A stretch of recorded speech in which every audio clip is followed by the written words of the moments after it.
Ngokol ke hofanga whatapuka tā mua mo meniko ni ke hoko ate por kalama lulu anga maheni ai kropolog whakahoko I he taimi peheni fitu ke hiwa o aho tona ki peko po tona ko toa pe Amerikani. I he aho pule lulu na lava ke whaia lulu ko ika mi Hawaii I pa ku koleat ka tek mutol ko toa pe na mo ikuna lulu ko ia ko po nasi ko nima ke mo mea mai o ate ika ko ia ko o se hono whakatunga ke lava ke piki atu. Kai ke o kokole ke hufanga he ka ata moau ke hoko te por kalama ko ni makito mui na lahi ai me na fa hefa fini sai ki mua ke kamata lulu ko fe mau ke ave motolo ke ngahi mea ko lulu ko hefa fini ai ko foi lulu e nima ko foi lulu e tolu pe fa ko ukahoa ia ko ai ko tu ia tu ko real kahoa me Hawaii ko lei me Hawaii pa ko le ka tek motolo o mu fe mau ke halei ke pongpongi ke sapate o guheni ai sisi au me hange ko hano ngahi whakasisi me Hawaii ko fa mo akau Hawaii o guheni ai kahoa e fa o ni mako ku kahoa mana tu ke kahoa ko ades ko yo ku mama fataha o mama fataha kai ke te fai lulu ko ya ko ki lulu ko ta pre start pe ia pa ko ele mo ngo item me u he poni halo ko ne se unha peta o taimi te hang ka te hanga ave mo tolu ki he me ako ya ko fai kai lulu ai ko foi kahoa siweli fresh water pearl monoseini koula me akatoa pa te ave mo tolu ke mo sio ki ai pe mo kahoa pe mo kahoa ai kapate mo sio mai mo tolu ko anga maheni ko kahoa ko foi Tahitian pearl foi Tahitian pearl kapag mo sio mai ke foi Tahitian pearl ko o mama fa o pito pe pa mo no foi hau ko wai ko ngahi aki and the cupping mausa ke to o museo le mai ki ai and cupping ko foi kahoa o mama fa pito peia e ko koula au pito ia sio o museo mai ke cupping kono cupping mono waya mono seini o koula tata peia ai ko kalati ta hafa pe mo foi hau o cupping pe mono foi hau me olunga o tatau pe mo ene mono cupping ko o foi me ko ni pe ko haina ni ngahe ni ko ngahe ya this is my creation and I make it so I like ko haide ne fofua ma foi ka hoa ko ni he poni he ngawe ko aku I appreciate ho totongi ho mea ke kau no tu ha mea peheni he fonua ko ni ko ki panga va no ko kole ati ko ke foi tikete ko ta you cannot get ha foi Tahitian pearl ta I panga va no but these are 3 Tahitian pearl pa gui mo no ngai cupping kola pa mo no foi sein kola kalate ta fa ini se wo sai ko me ale ba ko hoko te ta kamata ke lulu wa inga ko ni e fai ak peia ai ukahoa lei ko me Hawaii pe ko kahoa ko lei ko me Hawaii e fo okupanga nima $5 ta fama me pe fa fin ko lulu aki e panga nima me he uluaki ke fa no te ke firi mai pe ho fika ai but only $5 so aya te mo hanga leva o ai ho mo panga ko e lulu ko lei o ave ia ki akauni ai ko kolenga sane ke ne to hanga o hake akauni ko sosia final ke ate ni akauni ke lau ke fukahuki ai nga himi akatoa pe ko ni ai I he lulu ko e fa fini ko hinga ko ngahi finga panga ni non profit ke kamata totongi I tupe kakai which is not our start yesterday and it's Pako whakamalo lahi atu aupito ke taha kotoa na mea mani afi pako tui ko taha katoa ko kamata ke toi foke kakai ke anga maheni o api ko ni ko foki mo la wafe mo la umano I kato pako ni kamata eni pako whakamalo at ka tek motol ko toa pena muhanga lao nga ngawe ko ni o muhanga motol ya o aye batapai hongo fulu ke ava I taimbeta ko ia ko whamalo at ka mutol katoa ko whamalo at au pito ki LA mo puaka mau ape ne o te whakapongpong puaka whamalo at no sila e kai ke tuku e tau fefua ak fatongia me henio whaiatu pa pehe ki alesieri ki Australia mo solofoni mo talitari pe ko de mau ko hoko mea katoa e ko na FBI ko iava mai feitu katoa mo tokoni ke lava ilo I ko hae mea na ikai ke tau makupusi mo hae mea te tau hoko at tau toki ai ko ia ko whamalo at pa ko whamalo ka motolo hange koe kautama na hena ne afi mo motolo na mao mo fangi seniti e to hoko at pehu I kaha uke ne polkalama to tongi Ambia ko toa pe ne o ke kakai o ka pau ko kumi he ne kau finance mo ne kau atita ilo ko mo on o always in ko ke kakai we must pay a sine kakai kai ke ko e poni ne mao mo sane mal pe de mosio mai ki ai ne mao mo sane o aya ko loto ko o si ai o si ko ki me a takai be tautol o si ai mosio mai ko pulu e na mao ko mi mai pulu ko afika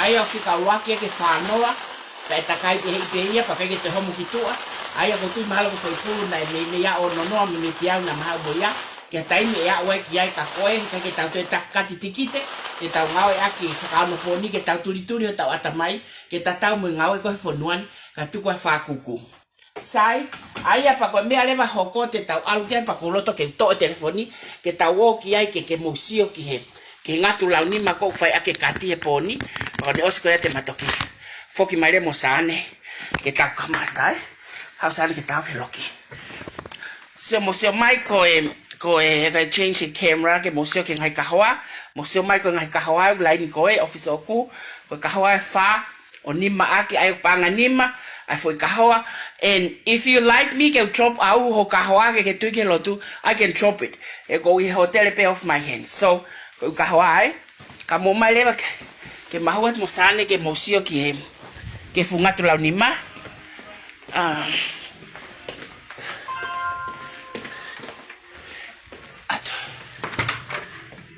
atanga to mai e kuki pau kwai ai lea ko pela whakahu ke loki se e sia mumea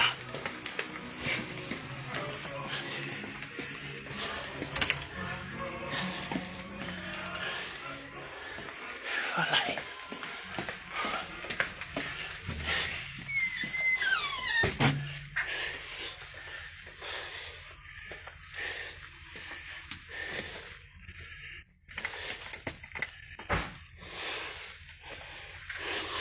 ko ikai pe paia ko ngatu mahalo ko loki ko mene kati ko loki ko pe ko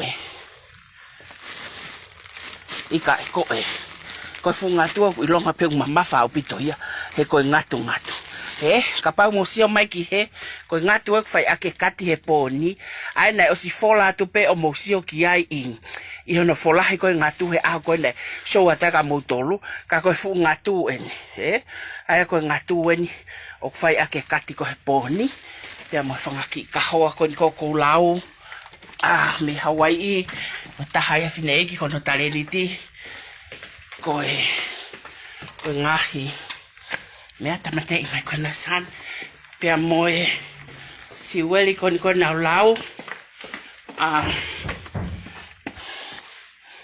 ai se ko hanko siweli ko foi siweli ko tension pill pa mono seni cola pa mono cupping mau so ke ake mo fiki ke ake mo sio iloi mono hau mono for tension pill pa ko tui ko kakato ya me ko heponi katau kamata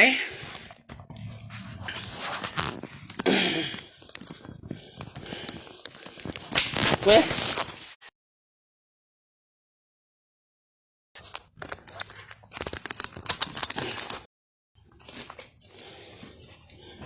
katau kamata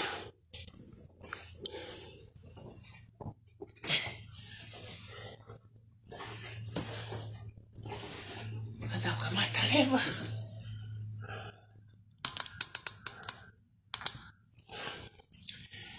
pate tau kamata leva I foi kahoa lei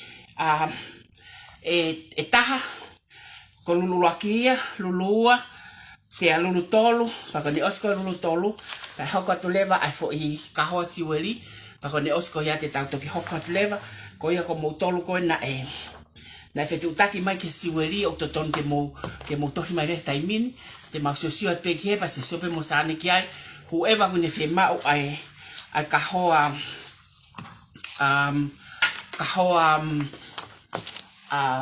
lei a pongpongi pa te ulawa ke tropatia ai o hange ko no koutui o panga pe nima Filipe ho fika me fika uluaki ke fika whanoa Ko tui te uta te tau ki fasi. Ka me ai pe te tau hoko atu le vai.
Malo apito ko e fika ko a kauniu ave kiai ko hingoa ko sosia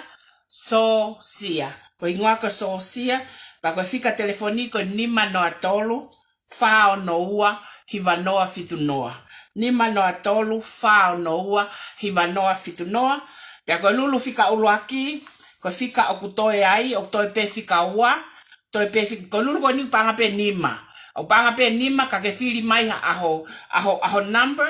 Pa ko ho number leva te lava ke toho me he pe ko fe pulu ko e toho.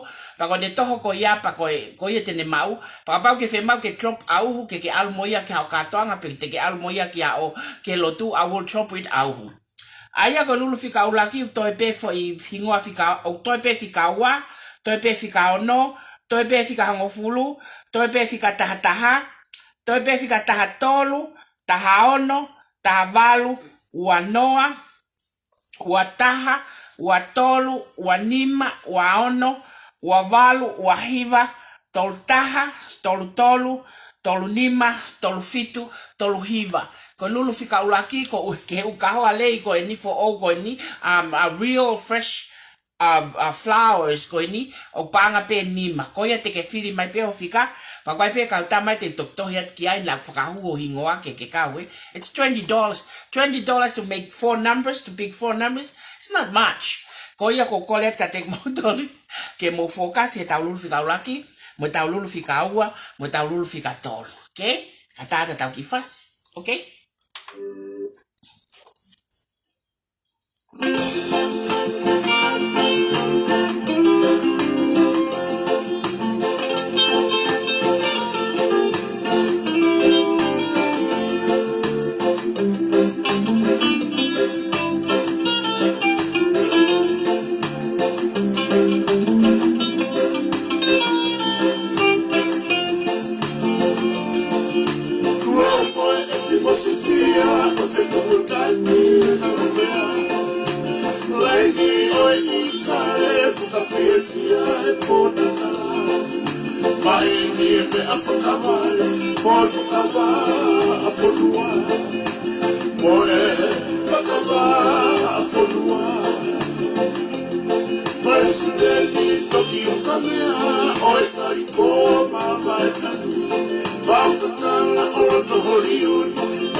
Mosio ya mo kahoa ka ai aqui foi fica hawe ko si mai ko vave e kui au ya mo ingoa mo taki wa noa mahino te ui fa malo pea kake ko tau lulu ulu aki ko fika pe to he lulu ulu aki man to ko fanki kahoa leien and if you need it tomorrow I will come and bring it te ulele osi pongpongia to trope leke ke tu ke loto ko fika pe to he fika he lulu aki ko number 26 fika wano fika wavalu fika tol taha pa mo fika tol tolu to pe foi fika efa he lulu aki to pe foi fika efa lulu aki ko ki foi wano apeta $20 and you have to fill in the foi fa ko ko ne lava e fika aki ko taulisi leva fika wa te ta hoko pe ki ai ko fika wa to fika taha to fika fitu to fika taha tolu, to fika taha valu, to fika wanoa, to fika waono, wavalu, tolu noa, tolu taha, tolu tolu, tolu ono, tolu valu, tolu hiva. Ko fika waia ku mei osi uluaki, ku mei osi mo fika wa, ku mei osi fika tolu, ko ne osi peko ya ku tau takai e tau tolu e tau misini ka tau fimo tau to e tau tolu fa foi lei ko ya ke mahina wai mo ka ta mai ya hen na fa fon be ya ko ya ka pa te ke mau te ke ha ole va ko nela ai ha ka hoa ki apong pong ke tu yo al moya fa ka wa ya o a ka hoa la tu e ai ka hoa la tu e ai fa ka hoa la tu ai te fa hoa la tu e lulu fika ulaki ai ko la tu nela Nela foi wanoa goia la tu nela en fila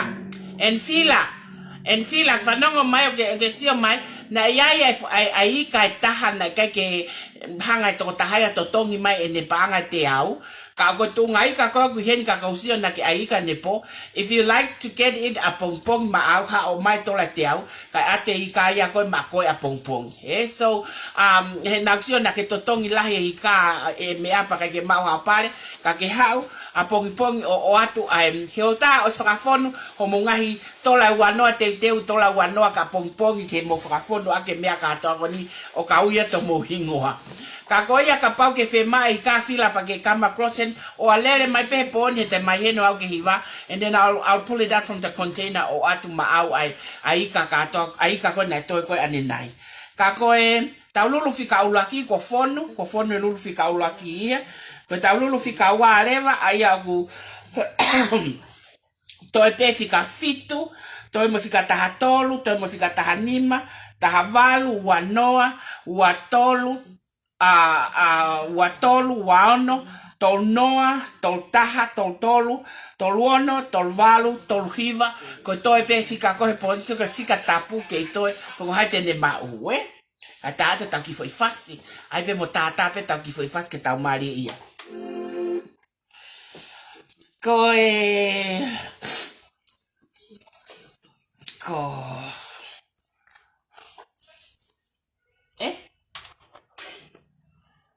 ko ita tepi ka taululu fika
Ko tau lulu fika ulo aki ko osia.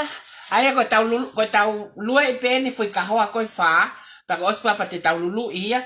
Ko ne osi ko ya ko tui ko valu tau osi ia. Ai to mi ta valu pa tau au ki ai. Me osi pa ko ne osi ko valu te tau ki break ai. Pa tau hoko leva ki lulu ko yung foi siweri. Pe mo ngatu lau nima. Ka ko tu en ko ai lulu ko lulu nampa ulo aki ko complete ia. Ko lulu fika wa leva ai autoia fika tahanima, tahavalu, uanoa, uavalu, tolu, ko ne osia lulu fika wa. Pa ko lulu fika tolu leva autoia fika ua, fa ono, valu, hongofulu, tahaua, tahatolu, tahaono, tahafitu, tahavalu, tahahiva, uataha, uaua, uatolu, uanima, uafitu, uavalu, tolnoa, totaha, tolua, tolnima, tolvalu mo fika whanoa. Ko ne osia a lulu fika tolu, pe tau aia ko lulu fika ulak, fika ua, fika tolu, mo fika wha, te tau lulu i wha angataha pe foi taimi ko ia, ko tu te tau lava I pe te min te tafitu pato ki hoko I value and I will try my best ke tau complete it. I always good on doing things in a very short period of time. Ko e te tau au ki tato ki ai. Tata e te tau fas.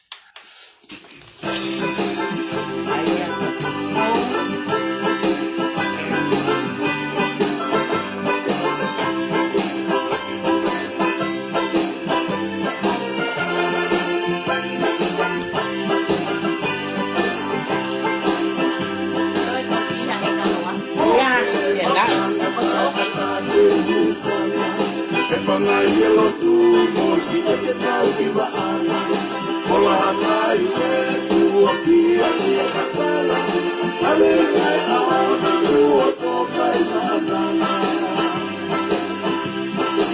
Ope matana kai atake ufana Mga yellow tu mosi e te tau I waana Fola hakai e tua fia ki e kakala Ale ngai aona tua toka I maanana Leo como tu amor e só por causa Se eu comer eu como é Aqui muito I Moyo hangana Ela se viu e foi colocada Se leo como tu amor e só por causa Se eu comer eu como é Aqui muito Moyo hangana Ela se viu e foi colocada O kala ni fale kohota aoe Turi saiba Kosa kame ite Moni ofi soke tu Ala nini Weba ka ue Ko oke tu ue soe Mataki ano ao ofi soke O maleia e tu peku oke O kala ni fale kohota aoe Turi saiba Kosa kame ite Monu ofi soke tu Ala nini Weba ka ue Ko oke tu ue soe Mataki ano ao ofi soke O maleia e tu peku oke Aotate te ki o whakahoka nai E kore e me o tui me he pati Kai nisi o ka pesi o whotu maribani Te te perani e alosi no e tamai Aotate te ki o whakahoka nai E kore e me o tui me he pati Kai nisi o ka pesi o whotu maribani Te te perani e alosi o e tamai Isa koe tuta tau e tau whoki au O tai whatomia o nuku tau Amai o huna e hoku o whatu Whanga me tai e moilo ala e malu Isa koe tuta tau e tau whoki au O tai whatomia o nuku tau Amai o huna e hoku o whatu Whanga me tai e moilo ala e malu O kala ni whakare kohota aoe Turi saiba o whakame ite Monu o ki soke Ala nini Ye mata ue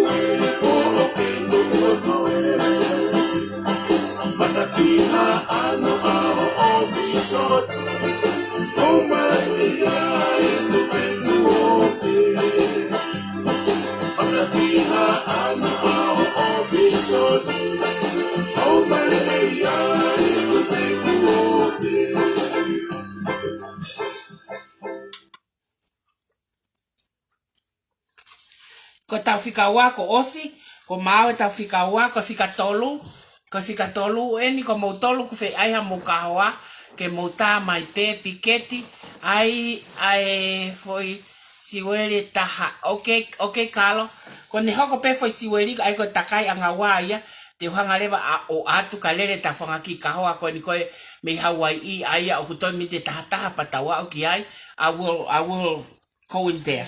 Aia ko toi ko ki he foi lulu fika tolu o toi fika wa toi fika fa hiva honfulu tahaua tahatolu tahaono tahafitu tawau tahiva ua tolu anima ua fitu tonoa tolu taha tolu tolu nima pa mo tolu walu pa mo whanoa ko lulu fika fa leva he ngai kaua fresh me Hawaii o toi fika nima fika fitu fika hiva fika honfulu tahaua tahatolu tahafa tahanima tahafitu tahahiva wanoa wataha wafa wanima wafitu wahiva toltaha tolu fitu tolu valu tolu hiva. It's not hard ke kitola wanoa kagula vai ai foi fika e fa so como tolu ko tohi mai mau peka teatro mai lila ko tau mea kata pe ai peka te tala mai ka au pe ko ta ato talat ko na fuka hu ingoa pate ke itaha ko tola pe wanoa ka ko toi fika tolu ma fika fa ai toi pe ta mite ngofulu.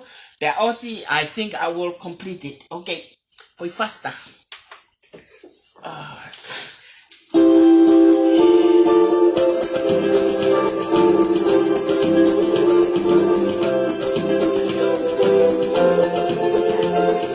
Like that much. Fácil de ver como que la party.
Si na fa nga tu I feia. Ngatu ko nya ke winya I. Ika ngatu ko ke ngatu ko ki kati ko ni. Ago ngatu. Iha mea. Iha loki ko ni. Oh, loki mono. Ko ya. Ta mal ke loki ko. No loki mono. He ki loki ko ni ko e ku an ko nai tu ko e me ngau ya. Oh. Okay. Yeah. Okay, sa. Aya ko terminite tolu pe hoko ai valu ko ia te tau kamata lewa he tai mini ai fo I ko lava fika ai lulu fika uluaki ke fika fa pa ko lulu fika uluaki ke fika fa ko fresh lei ya ko han kange ko no ko tu ya tu ko lei be o ko kapa wa ta fe to I magia te ka ko mo tola ni mangia ko hinga ko fu ma ho inga I ko tu Rồi lấy coi cái cao quái coi lấy pha coi này show coi này còn nào tôi lộ của cao he mẹ của ya papa thì cái Winnie I will come tomorrow I promise to lata bong bong o atu kapau ko Winnie coi time le coi ni ang ke sane mo sia ke na hanga takai mea ya mai le fa ka ba ka te au ke hanga o piki ai pulu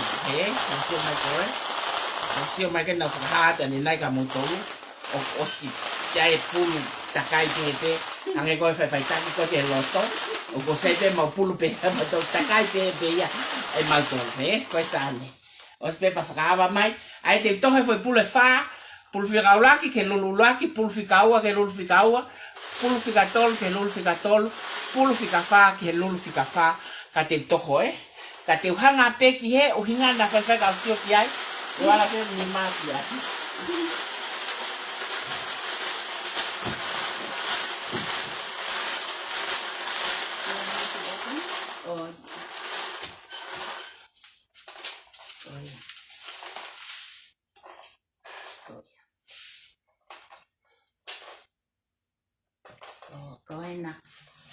Wow, Iya. ai fala mai ki foi minha pe que wala ki ai Ko na kuava. o diaba Iya. galur fica aqui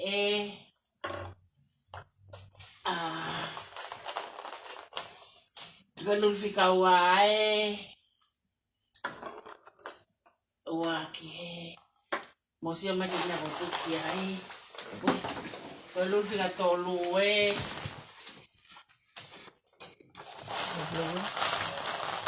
galur fica fa Ko wai nai la lo. o to que la lo Iya. Teke wala to me. Pako fe ia, me toke mea fe. Ia, teke wala to kum. Ia, hange. Ka ua me tohi wapule. Aia ko lulu fika fiha ai sane. Tolu e fa e. Ko fe ua. Ua u toki la. Ua to la. Ko fe ulu aki. I put it there. Ko e. Ulu Ko la aki. kia. Ko wai ko e ke pepe ha ke ka pakasio. Kata. Mue kato, mue. Malo ko to ia e lo to. Kiko. Vai se. Kiko. Claro. Ka kiko. Koe. Que si o que? Kimui. Na pono ke. Ko e. Todo gato. Ia. Thank you, Sia. Ua ia. Wow. Ia. Ah, ua. Aia ko fresh lay any. O ko fica 5, fica tolu e. Ia. Tolu ia. Nai tuku ko ia. Yes. Ua, taha. Taha, ua, tolu fa. Ia. E ko 5. Taha e. Sai. Ko fica ulo aki. O mau ia fica taha ono. Ko fica ulo aki, ko lulu fica ulo aki he fresh lay, mau ia fica taha ono. Pa ko fica taha ono. O mau ia e kesi. Fala kesi, ko iloi pena ke fufie kai, fufie ka hoa la ya pito, he aneafi, kana kai ke lava ke ala ke ka hoa. E tuku pe ka hoa he ke hau o toke watu, ko ke mau a fika taha no e, ko fala kesi ya. Fala kesi ko fika taha no. Ko e fika wa leva, ko fika wa leva ko wa valu, ko fika wa valu. Wa valu. Ko fika wavalu o kuma uia e taniela kuma we la tu kune mawe kahoa fresh lay ko ya pongpong ke ave ati ke netu ke lotu o kuma we a fika wavalu o kuma uia e la tu pe ko fika tolu leva ko fika tolu leva ko fika tolu leva ko hongo fulu fika hongo fulu, ko fika hongo fulu, o kuma uia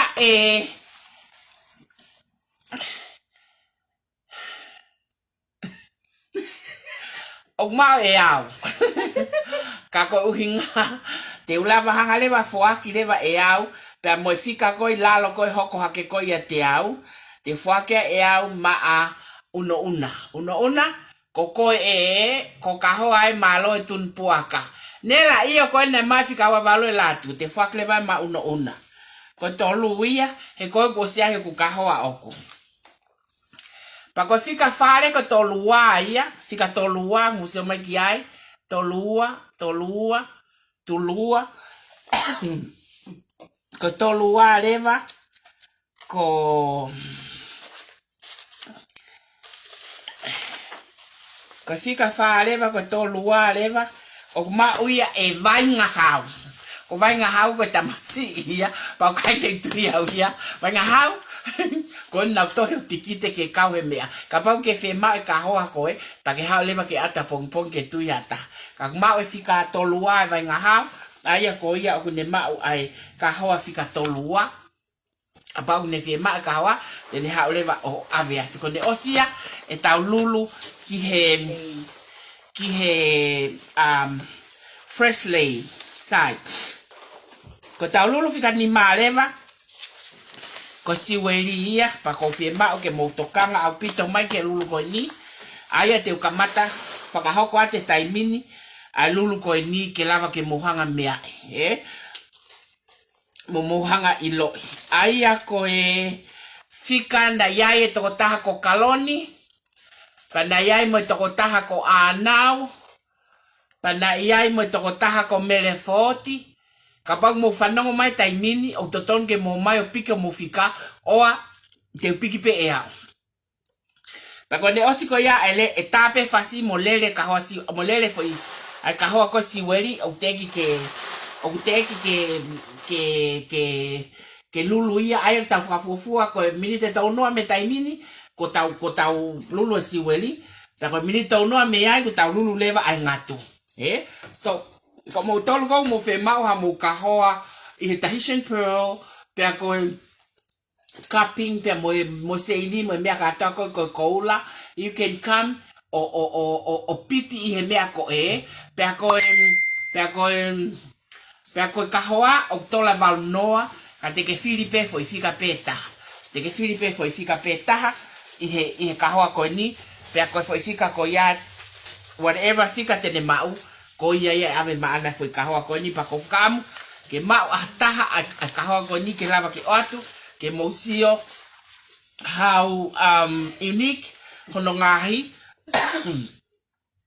mono sia no mata foi vai kata hono ngahi hono cupping ake koula a kahoa ko ni fu fa o piki aia ko melefoti te u tohi e kalo ko fika fiha ho fika kalo aio ka mo ko e kalo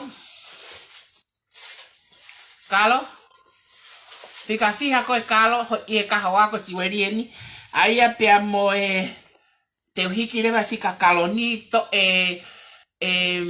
hai gani hileta ko fika ko kalo ni ke siweri te ai e fika tahaua kaloni te aile vai fika wavalu koko siafu pe mo melefoti motonga mai ke lulu siweri ko ilo ko ngatu me osia ko lulu ko ngatu mahal to pe mala foi tikite malo pe fa pe ni mai ko ne osia ngatu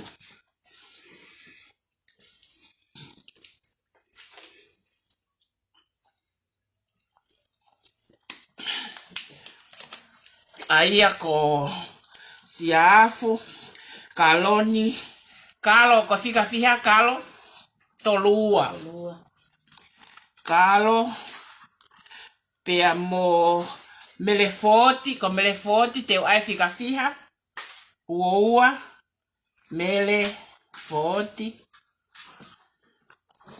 pe ko anau te ai leva anau ai fika tahaono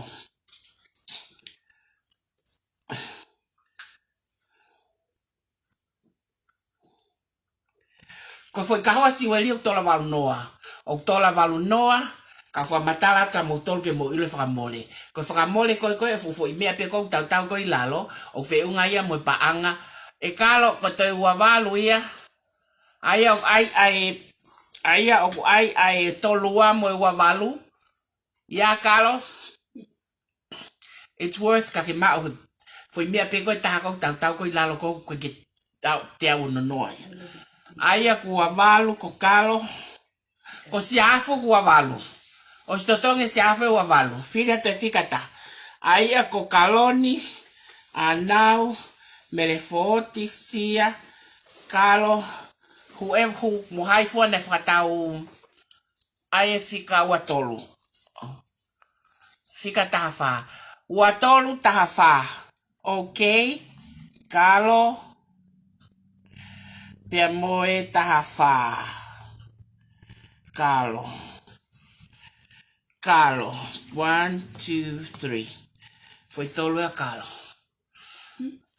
o te tasio ko sane ke fika kalo ko ai kalo ne mea fika tahafa sai como tol ko siweli o leva ke uhanga fa matala ka motol ke mai no ka te motol na mo pehe ko atunga lawe ko foi Tahitian pearl pe ko taha is 175 foi mea pe taha te afitunima ko moe na tola hivanoa pa na whakamama na whakatau ai foi sete valu na I mean na whakatau foi pearl ai ko foi mea valu ko tolu liunga valu uafa and then na tropu leva fefine ka toa mai mahu inga but for this size grade A o alupeia it wasn't really polished well penahanga seal and it's all depend me maintenance na fai ko ke pearl kon osen ko talanoat ke pearl ke mo ilo pa ko foi seini ko o ko kalatia tahafa pa ko foi inise woa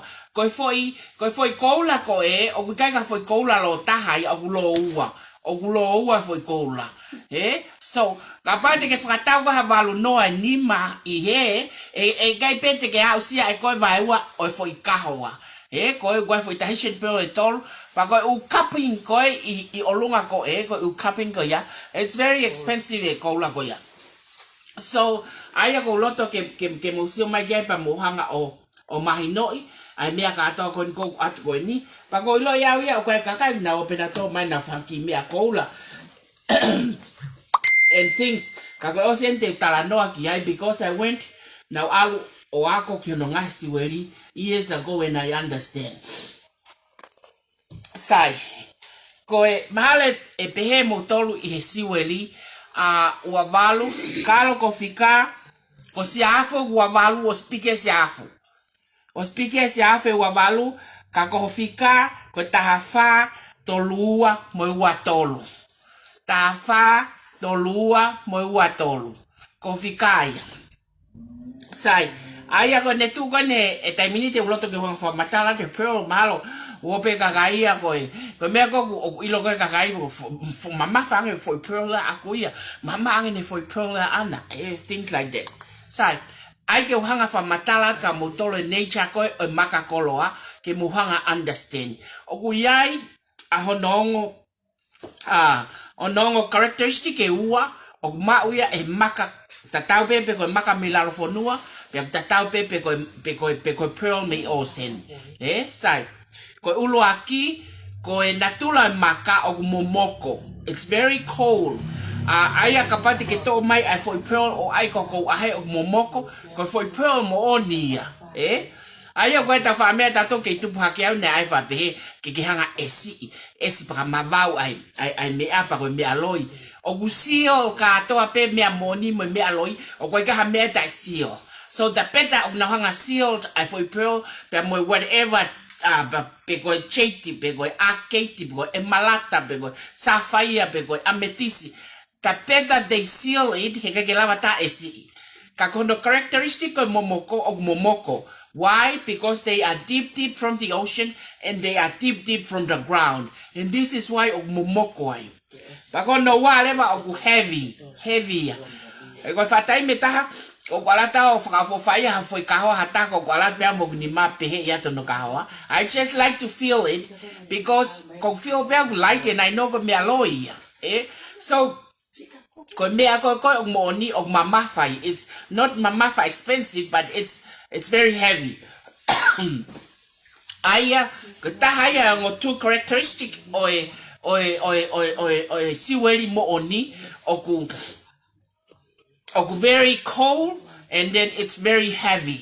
So katelo yaki at ko hata talat ko mea moni ko la katia to mai foi pearl ai ko ahe kapau ko ke momoko mafa na ko mea loi pa ke alu ko ia o te to kan ko ki ai sai ko le mo mea ta te talat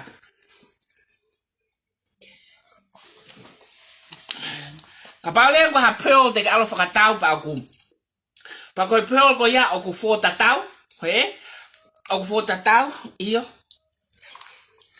Tamai kalo ko fika kone fika pe ko tafa. Not the other. Not this one and not this one? No. Where? Okay. Yeah, okay. Koya. Aya watolu motolu fuaka wawe. Kadem obe ya. Remember? No, ke to pe ya. Sai. Pa ke hoko te tautala no ko ke makakoloa he kone kamata ni e mau kati aki ai e mau lulu ake makakoloa sai. Ku ke ilo foi natula makakoloa o very cold, pa ke ilo no natula ta very heavy. Sai. Ko pearl ka ke la leva sio ka pearl o fo tatau no shape ko pearl loia. He ko pearl le ke fo tatau ia. Ka koe uinga ku ave he ka manufacturer, pa ave ka distributors, and they what? And they maintenance it. Aya koe mea koe ulanu koko ke sio kai umaka koloa mo mea katoa, o iloi, o kwae e feitu isi aina kono hingoa ko yellow, it's called isi aina ko yellow mountain. Koe cheiti o maman katoa ulan mata, koe cheiti a koe o yellow mountain koe isi aina o yellow ia. So pretty soon te wanga o atu a yellow shade ke lava ke mosio ki ai pa ko yellow shade real yellow shade expensive ko mamani ko mai me yellow mountain ko o siaina. So I need you guys to understand ayanga homo walk off gatau homo ngai ma kahoa mo. Of course you go to the fakafu offer and you always try ke mau inga mari o ki mea ko fatau ke te ko ngai siweli ka ko haka ki o ko ha mea ko api variable be. Why? O ko ka mea ko sa iai e ko ka mea ko sa iai, but I like to make it. Ko sa ia ke make it. But pa na ko hamia ko sa iai o si ka hoa fa fo pearl to luafe it make me feel somebody ka o ka hamia ko sa iai. So aya ko fe atu ka motolu I characteristic o pearl he ko so ko tau kautonga o na sa ia e pearl he ka ko fakata te ni ko ala pe fa nonga o ko fo me na tola ngiao pe na tola ta hafe he sai Pakata pe awe pa alo but anyway ko loto ke hanga educate ki motor ke mo understand sai ko hinga me o mama fai ta hisen pearl mahato pearl pa te talat ke mo hanga ilo I mahalo te ke mo fano pe te mo ilo motor mata ai ke mo ilo ai leva me faka mama ko tu ke faka mama politiki kata faka mama si weli ne timing ko hinga me mama fa pe he ai pearl ko Tahiti ihe fa ai to pearl be because ko pearl ko ya ko pearl me tahi. Not only o the ocean lifestyle ka ko time ko hulungi ai fa la a o ni hango hulu I ko tahi there is a radiation ya ko me la a o algo ki tahi and this is why o ngingi o why fa nga colorful ya o pearl ko Tahiti because of ola a the time ko hulu ya ko me ocean o alenga radiation ka to ko ya ne pick up the time ko fra mang ha ga for pearl on hanga cover but every day mo hoko a mea ko ya ke for Tahitian pearl pa ko ne wi ngaya o hanga ka sa ni si o make it now believe now believe ko Tahitian pearl o ke he mato pearl o maman o ko ila ko fama ta ko fama pearl I tongana ka ko tek peke ki pehea ke ki fama pearl ga tongana ko ke te fanonga wi ai ko fanonga toilele pe ka aya ko fema wi ko tui ka pate ke ilo ngai kongkong ala lahi ko ni I maka koloa pa ko wi ke ka hau te blava ke ngahi ha foi te blava ke foi te ngahi ha foi ka hoa I o kwai chat o kwai mo arcade o kwai mo yellow chat na how mo ia me so de lava ke ngai fa foi kahoa ke o atu ke mosio ki ai and then you pick your own stuff pa ko fefe to mau me ai pa te hanga leva aviat ko tu mahalo ko fa mala ala ia o fe ka aki mo sai ko me leva taha e ko kola o ke te alpe fratau no ia pe kola because it's cola everywhere ko kola there is a white coal and there is a yellow coal and there is a what they call it, we make a mixer now, what they call it, I mix a white or yellow coal side. Coca-Cola, the expensive coal in my money, me Italy. It's not in America. It's from Italy. So, kapate mo fratonga e kakai Italy ko ave mo tolgo mo ngawe ko ke kau vai mo mea o ku ke he na kola o ku ke au pito pe ngai siweri kola ai kau vai Italy because why the best coal on earth is from Italy. So aya go fe mau ke mohanga o mahinoi anga mea kata ko o ave atu ke mosio ke ai mo me mai ki ai it's not ko mafratawe siweri we just need to get money. No, I like to educate pa ko poko to ape ko ha for siweri te watu. I will educate you where it comes from, how does it happen pa ko mau ya me fe ia pa ko ha ka ta una hanga fa fo poto ia pe now ai ke tapa all those kind of things. So not only you buy from here but you also learn the knowledge o siweri me por kalama koni kagake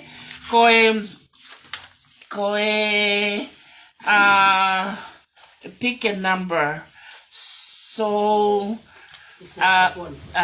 yeah, I will pick a number. Let's see, Ellie. Xylophone sai ko siweri aya go ose fika koni ko ose fika o toe fika ulaki ua tolu fani maono fitu valu hiva fulu tata hongo fulu tata tolu taha nima taha fitu tahahiva, ua noa, ua taha, ua wha, ua nima, ua ono, ua fitu, ua hiva, tolu noa, tolu taha, tolu tolu, tolu wha, tolu nima, tolu ono, tolu fitu. Na ia e konga moutolu na moutohi mai ka te au o talamai ka te au ke fotu pe mua mohi ngoa ka te ke mai seniti. I will do that. Ka kok talat ka koe kone au ke monite. Ka pau ke kakai kone umai na panga o koe ke nau mau. Pai sai lema te uhanga fotu o hingoa. Pa te uat ma koe fosiweri. Pai Monday. O ne monite ko ne hoko e fa he monite te ke tokoto a sirini ko ia ofisini e ke ate ka wa mako e kai ke te tu ke tata ta foi fasi he ko ilo ko ta ngatu ata tolu ia lesieri fisi ia e afia fitu lesieri okay lesieri fisi ia ke tata mi foi fasi pe aus ka te ta to hoko atu So toi minute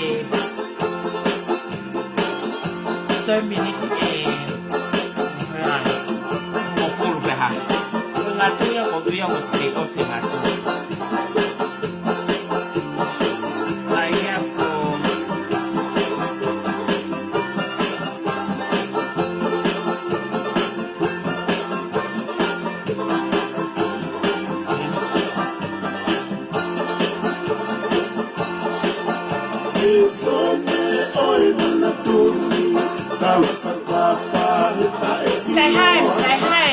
Vale, voy a la música no hay.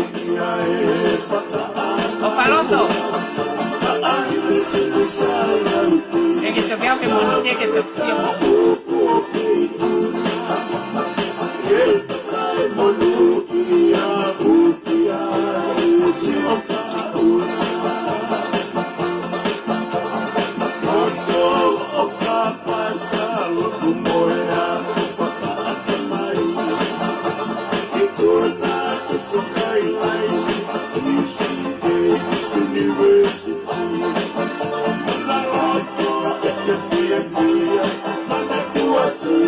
Yeah.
Decía, pues fue Tahitian Pro, que muy monojao, hola.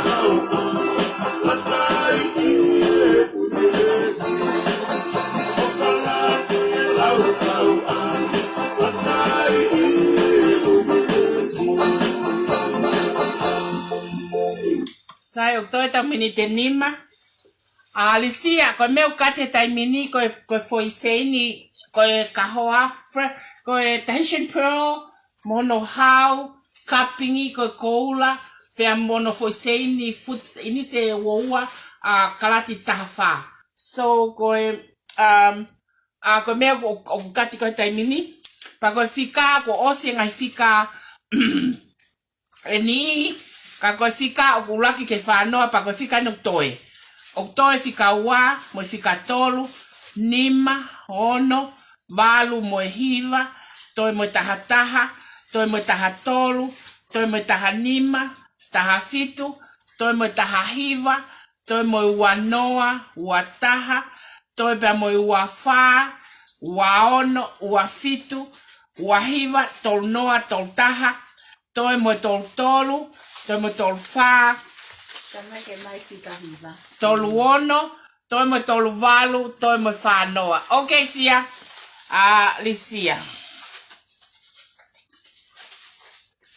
Licia. Na iai mo fika a koe Veronica na ke ai mai, I don't know. But I will just pick her number, Veronica, eh? Veronica, I will pick number 40, my Veronica.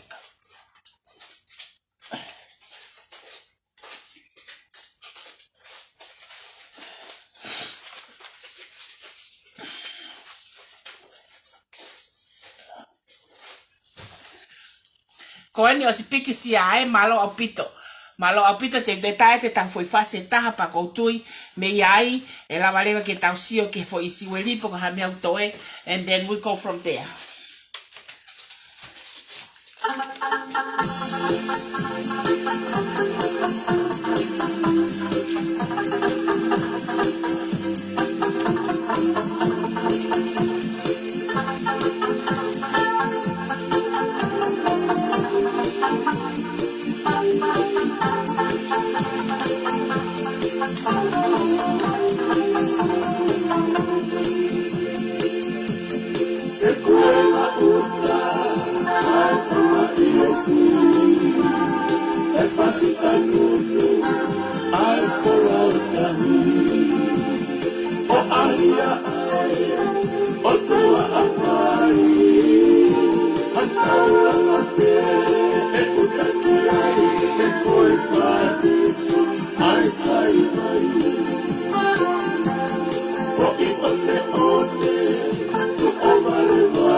Oh,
Alicia.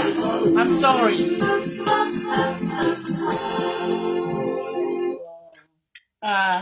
Aya komele 40 na IA. Te auya ko uowa. Saibega na flippe na musia. Hauya waono ka ala lisia ya uowa. Mele 40. Te ala pe lisia helisia ala lisia ya ofika uowa. Lisia sai. Koe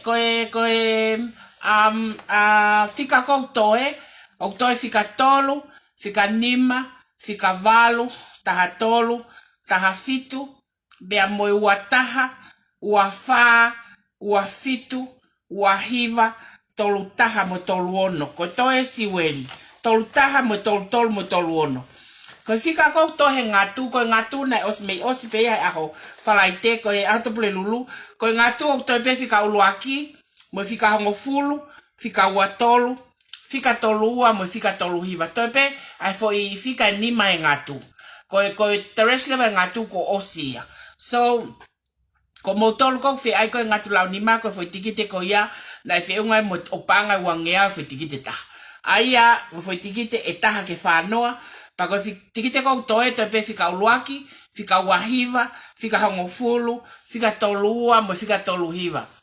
O faloto ke si ange ke mea ko mo fika ko mo ngat mo fiu fatfa ko nga kalava ke meiri atu mo fiu fatfa So aya ko ufika ni ko me otoe ko me he te me he a lulu ai o el siweri otoe fika otoe tolu nima valu taha tolu taha fitu wa taha wa fa wa fitu wa hiva tol taha tol tolu mo tolu ono aya te ulawat mo tolu ko i lulu ko siweri en fila ko no ai fo kahoa siweri taha lulu ai I live upside pay. Thank you, Licia. Ofasia sao, you have one. Ko fika wa, ko toa, motion taupaki, ko fika fa. Se filinga, ko koi ke fika ono. Pa ko lesiel fisia, fika fitu. Ko Licia, fika hiva. Ai pa to piki pe Licia, fika wowa. Ko meliame fika hongofulu ko ne osipe eta kahoa ko ni ko kahoa pehe ko ta seniti ko mau te fra ka mau foi kahoa avet mau ame ke tu ke lotu meliame pe ko ofaloto ko ni ko ai ho foi siweli kapate ke mau ko fika taha o atu mau ke la ia tu fatikite aya ko fika taha Kaloni hilta ko mo fika na moa ko kaloni ko fika tahaua ko kalo leva ko fika tahafa mel me Queenslandi ko mel ko fika tahanima ko Amelia ko fika tolfa mel mo Amelia ko eni ko ayo mo foi tikite i siweli pe ko anau ko ke fika tahano le siel solofoni ko ke fika tahavalu ko ula mo wanite ko kake mo kau he lulu ko me ana tuai fe tu take atu te mo kau leva mo he lulu ko siweli aia o tahahiva mo wanoa alcohol you guys he o se lulu ka pa ko mo tolu mau aia ko Licia leva fika wa taha ko sane fika wa tolu tuika ata ki foi siweli ko fika wa nima tuika ko Melford leva fika wa no ko siafu leva fika wa valu ko laise emocione na fika tolu noa Saane ai pe fika tolua ko Amelia ko tolfa vika vaka tol nima pa ko tupele ke leva o tolfitu tolfitu pe ko tolvalu ko linta toluhiva ko Daniela ko Fanoa ko Veronica fa solo ai ko sio te wai foi mea nela ai ke sio ke a foi mea uai ke na fuluka Ataya te foi fast fra oskoni, kone ospekoni te tau hoko leva ai ko motolu fe tokanga ko ke ngatu, fika uluaki, fika hongofulu, fika watolu, fika tolua, mo fika toluhiva, ko fika ke yava ko ke ngatu pa kone osia ai ngatu. Ai ta ke foi hiva. Ko ta fitu o ke yava, ko na to ma o paloto lualala. Iyo. Ke fika ta fitu. Iyo siweli, okay. Ko fika tahaya ai pe o faloto mau kapante ke mau. Ko fika ta fitu leva ko fika ya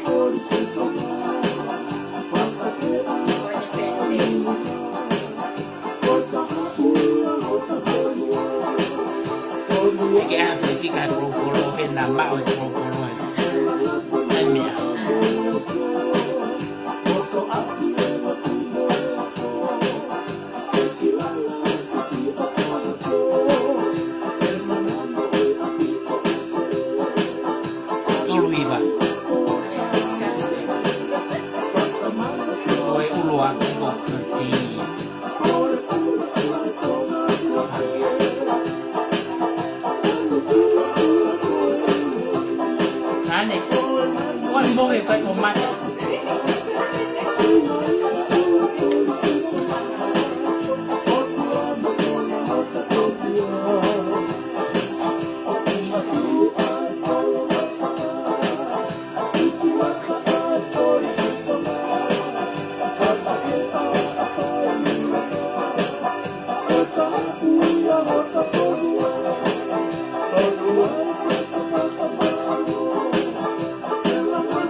Taele.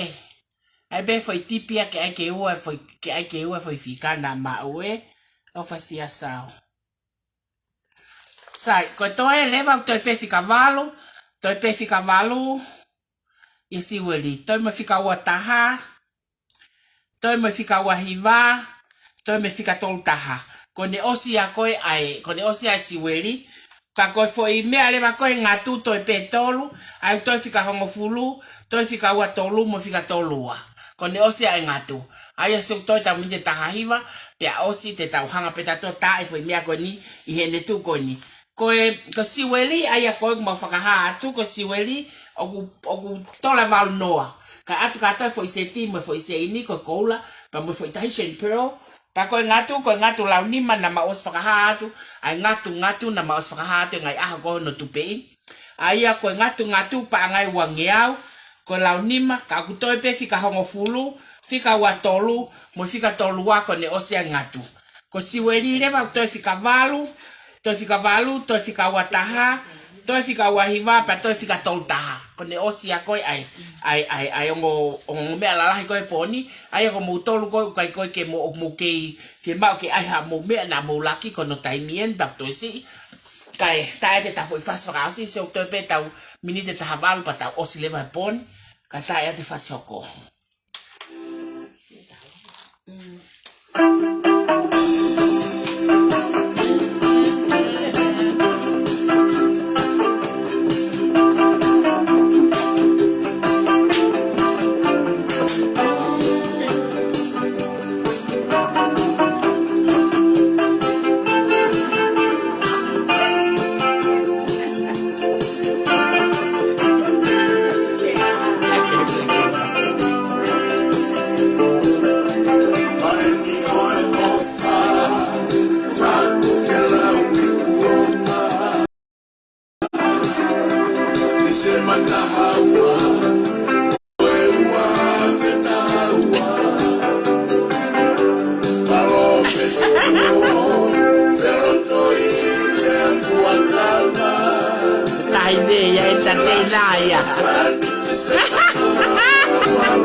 Malo eta kau ta mea.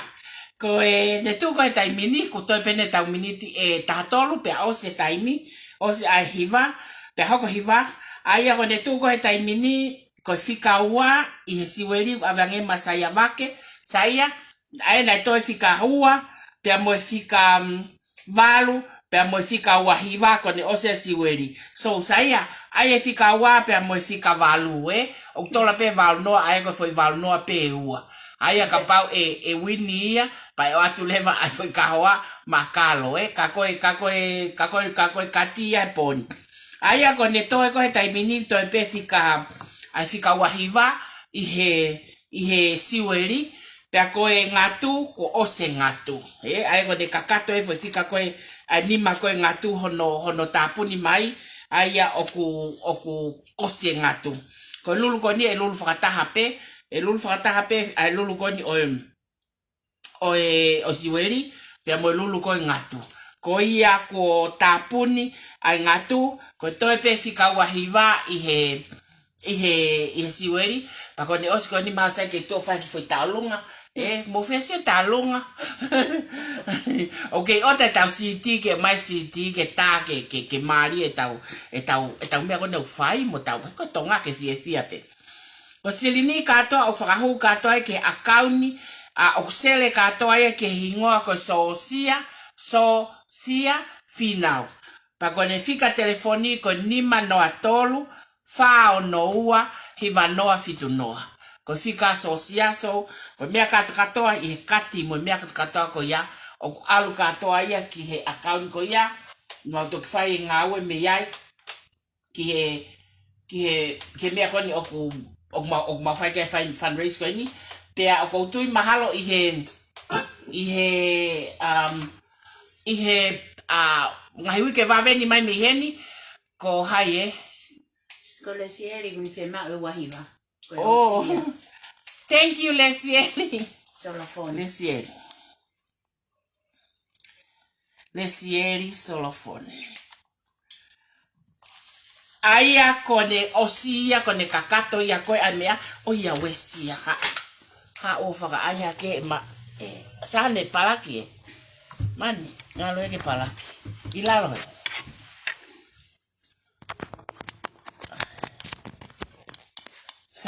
sai koyo sai kolele me hago el peco blank out my but anyway kone lava siweli pa kone lava ya pe mo ngatu e poni pa go fra malo at ka te botol ka to e poni homo me amai ka lava ke tau hanga leva o ai ta foi fas fra osi kone ospeko ta foi fas fra osi by lulu leva e tau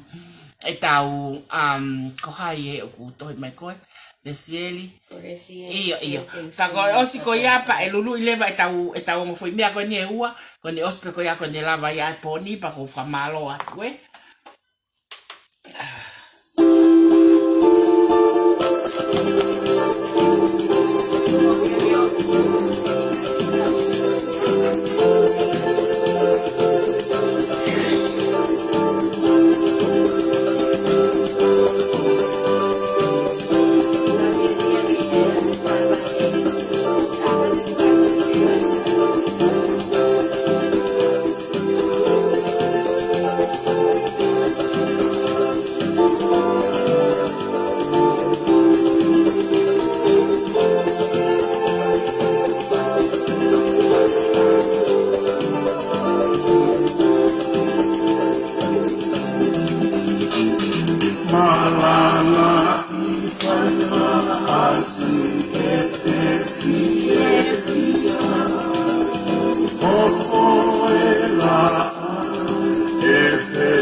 Ko maulolo e popa ko si hela ia mo tahine ko ia mola ka ki o takai ho mo mea ho mo mea ko si mau te as ko ia pe to mai le ki he ke te au ke o hanga o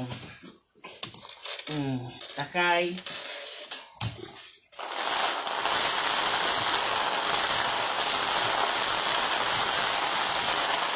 o pa no mai ke le ai pulu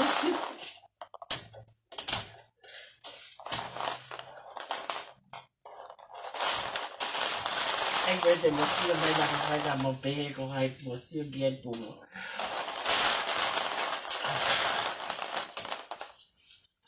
os ua ko si welia ko ngatu os ala alko ke ka frase ka aku wape iya ua pe ko foi pulo ni ma ko si welia ko ngatu so everyone is eager to know ko hai ni mau ko ha me ke tai mai ko si weli ko ngatu mutakta fa ni lote tai mini pa o de motokan ke ai por ai ka ke wini poni pe ka ke wini e ai pe tai me ko ne ofet ka kismasi sales e corporoya en ngai me ka to ana ko ni o te mo lotosi I will do my best ke me ke vai ke ya ha mo me pe sai ko fika ko o gune ma ko si weli ko what 23 isane is it sane is I remember yes that's sane that's Caroline that's your number na aya tu pakati ke take and then sane take it that's the number over here 23 I remember it how sane totongi ho fika ko na ke hanga ko rejected that's the 23 that's sane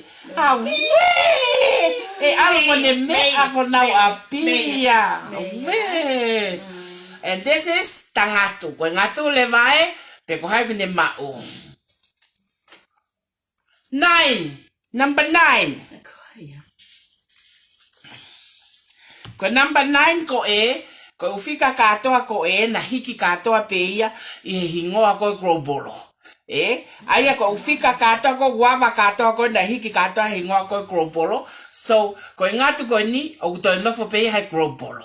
Totongi katoa o totongi grobolo e ne faafe ne afi totongi grobolo ne wafe pa mo ne tahafe pe toi ai uhingoa ko ni mako So, o te mau pe kropolo, ai ngatu ko ia I he pōne. I am very, very happy hono mau saane siweri. He ko saane hela ia he ahoni he mea katakata. Look at that Caroline. Caroline. Awe Caroline. Awe, kau sale mangai tu liki Caroline. Tu le batai miti. Koe tu le batai miti. Koe soat koe. Carlos soake koe ia gostuia.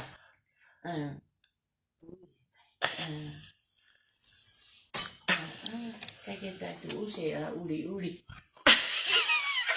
Tu se uli na kia. Koe ia tui koe puno ko tui. Mosia mai ke fo tahi ne mo no fo kawa. E tai pe tu se do ulu ka.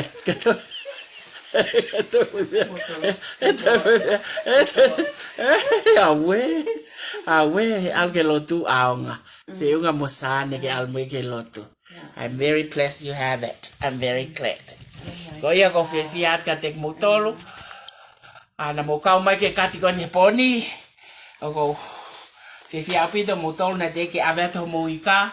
Mo ma pick up moika pong pe ko monite e tawi pe ika ka to ai. Good night everyone. Ofa to pito ka motolo no kato. Bye. Hello. You are lucky lady.